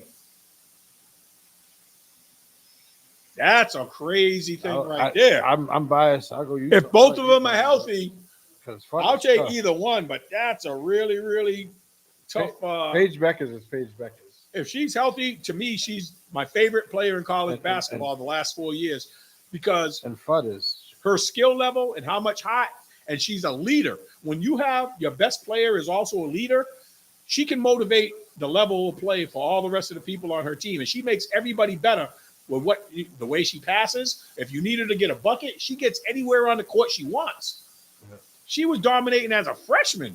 She was robbed. We were all robbed of the last 2 years of Paige Beckers, and I'm so glad she came back. If there was no NIL, she would have went pro this year because we don't know how that knee would have held up. She would have made whatever money she could, but the NIL money she's making is triple what she'll make but they got a new contract because they opted out. So we'll see what the contracts look like with these TV deals. They should make a little bit more money, but right now, she's 6 feet, huh? Ooh. Beckers? Yeah, she just looks small because she's thin. Yeah, she's thin. But she has a baby face. But she's 6 feet tall. She's 23 years old. Yeah, well, she's in her 5th season, but she had 2 injury years. Yeah, no, I know. But her first 2 years, she was a problem. And then she got hurt. What would have been her junior and senior year, she came back this year because of injury. So this is technically her 5th year. Yeah, she was tough. So nobody else. I didn't hear nothing from Fool or Nate Victor about who else they picked. Derek's going with UConn. Yeah, I like Notre Dame. She's averaging 20 right now. 20 Beckers. Yeah. But she got Amanda Strong, the number 1 recruit as a freshman. They got a big girl from Egypt that she plays for their national team, and she's a problem. She's only a freshman. From Egypt? Yep. She's 6'4", 6'5". If you say she has a weird name. Ali Zibel? Yeah. No. Morgan Shelley? No. Caden Samuels? No. Ice Brady? Nope. Ice Brady's coming back from injury too, though. Aubrey Griffin? No. Janae Alfie? That's it. Alfie. If you click on her. Senna. She's 6'5". She's 6'5". Ah, yeah. Paul saying the same thing. They like that background studio. I like it myself, man. We can't take credit for that. When we looked in the category, B-Mags had a lot of the background saved. And we don't tell our secrets yet. We're not telling our secret. I'm just giving credit to who this was already downloaded. And when we saw it, we were like, we don't tell our secrets. All right. It's not a green screen. This is our background. This is our office. Yeah, it's our office now. We might have a different office setting next week if we see something better. If we get enough sponsors, we might have to change sets on a weekly basis, Yeah. Paul Miranda, send in that Cowboy money. Nate Victor, who's your pick in women's college basketball? And for all purposes, men's college basketball. Georgetown can't be it either. Yeah, you can't pick with the hot, man. You got to pick with the brain. Georgetown sucks. Come on, Cosmic. Georgetown is Division III. You messed on them. Alfie is from the South. Yeah. Alfie's from Egypt, man. He used to drive a maroon Nova. Alfred Gomes. I remember him. Yeah. Little point guy. My man, Alfred. I don't think he's in Mass right now, though. I thought he moved out years ago. I'm not sure. So anyway, we talked about all we can about college ball. We got about 5 minutes that we can mention the NBA. We've seen what 3 weeks of the NBA season. Oh, there's Paul Paris. Okay, UConn team women is deep if they can stay healthy. I agree with that. But I know you're also big on South Carolina, right, Paul? Do you know anything about why Full Wiley and Don Staley had a falling out? Why Full Wiley didn't play as much? He's big on Alabama. He's an Alabama guy. Yeah, but I think he likes South Carolina too.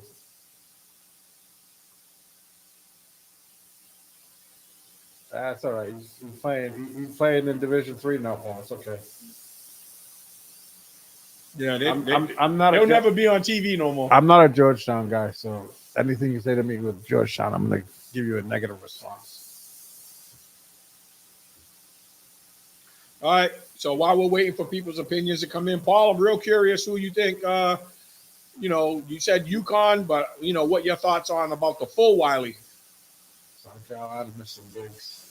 No, they got the girl we just mentioned. Kits is there. Nathan's with USC. USC.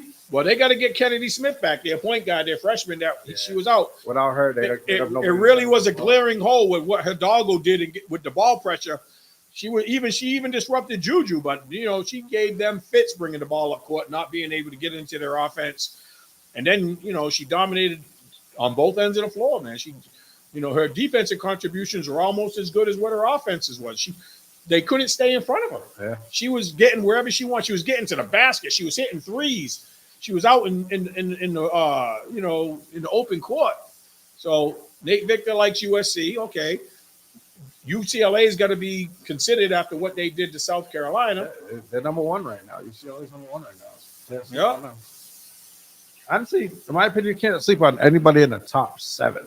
No, that's what I'm saying. There's literally 7 or 8 teams. We forgot Iowa State until Paul mentioned the big girl. Yeah, Audie Crooks. It's still early, man.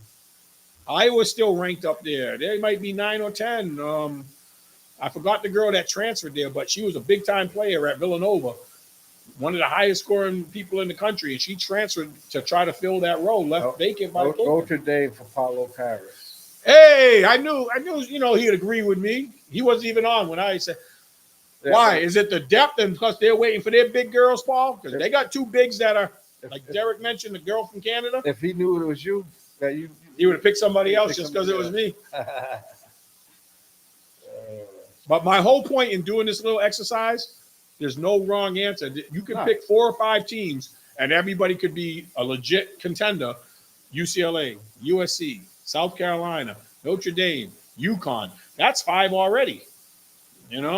Then we mentioned Texas. That's 6. Iowa State, 7. Iowa, 8.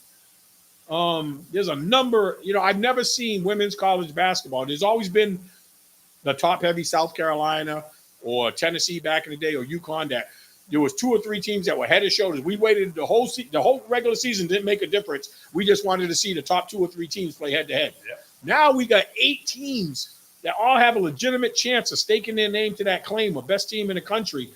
And God, please let them stay healthy. I want to see it settled on the court. There's so much talent in women's basketball. A dog was a dog. Citron is clutch, and Miles is a winner. Yep. Exactly, Paul. That's why we wanted to touch base on it. And, we were a little bit rushed this week because we didn't know we were going to do Tuesday, but we're going to definitely revisit the women's basketball, at least every other week or something like that, because like I mentioned, December 12th, Notre Dame got a big matchup with UConn. 2 weeks later, Juju's coming to UConn. So the big teams are playing each other. They're not avoiding each other. Oklahoma, I know they're up there, but I'm not familiar with their with what they got coming back this year. But I know they're always tough. All right, well, we'll see what happens. But before we sign off, Decon, did you want to mention anything? That Texas. Yeah. You mean Cooley High? I don't even know. Where's Ed Cooley now? Wasn't he at Georgetown and he stepped down? I don't know. That's why it's a Georgetown thing, or is it the local thing? I don't think you support Ed Cooley anymore. I think he's left. He stepped down after 1 year. Said a lot of pressure. He said for the pressure that he's getting, this team sucks. I'm out of here. And he was getting a pretty penny, so to walk away from that. So, real quick before we get out of here, Derek, NBA. Anybody surprising you or letting you down so far? Like, what do you think is the biggest news in the NBA right now? And I hate to say this, but the biggest letdown for me right now is Milwaukee. I was gonna save that for me, but I knew that, but you asked me first. So, it's like, but it's true. But last year we didn't see the chemistry click with Dame Lillard and them, and I know it was a trade. You know, they had to get used to him. They still got Doc over there. Yeah, until the Freak decides to get rid of him, because surprisingly, Greek Freak wants the whole coaching staff gone. He doesn't like Darvin Ham because Darvin Ham's a disciplinarian. Yeah. Darvin Ham is a good coach. Darvin Ham is going to hold people accountable. And Greek Freak and Damian Lillard have not figured out how to work together yet. And it's costing them overall as a team. And not to mention Chris Middleton. Who's not playing yet. If he doesn't hurry up and play, I make a move to get somebody else this year. And I cut bait with him because he's 32 years old. We can't wait forever. But he's a major cog when he's there. He's that third person. Then you go down to Brooke Lopez and Bobby Porter's playing well. But you need those big three there. UConn men lost to Colorado today. Wow, in the consolation game? And Colorado lost their two best players last year. One of them was the kid from Oklahoma City's brother. Wow. Okay. Anybody surprised about Philly start? Maxey hurt and then going up? I would say surprised. I would say disappointed in NB. And that team's the walking wounded. Paul George can't stay healthy. Yeah. He missed the first 2 weeks of the season, came back for a week, 2 weeks, was playing well, and now he's hurt again. Embiid, he's already told us that he was gonna he was gonna not play back-to-backs. Yeah. And now there's an investigation into him.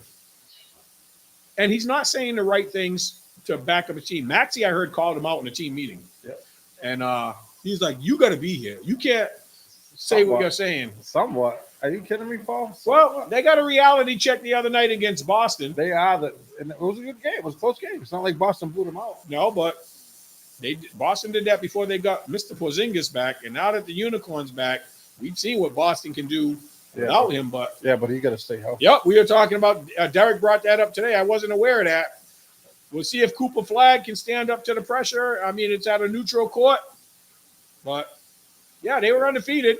So, because everybody was healthy for Cleveland. But that's definitely a surprise for them to go undefeated. Yeah, Paul, you remember what happened to them last year? Obi got hurt. Donovan Mitchell got hurt. By the time they were playing Boston, they were a shell of the team that they had.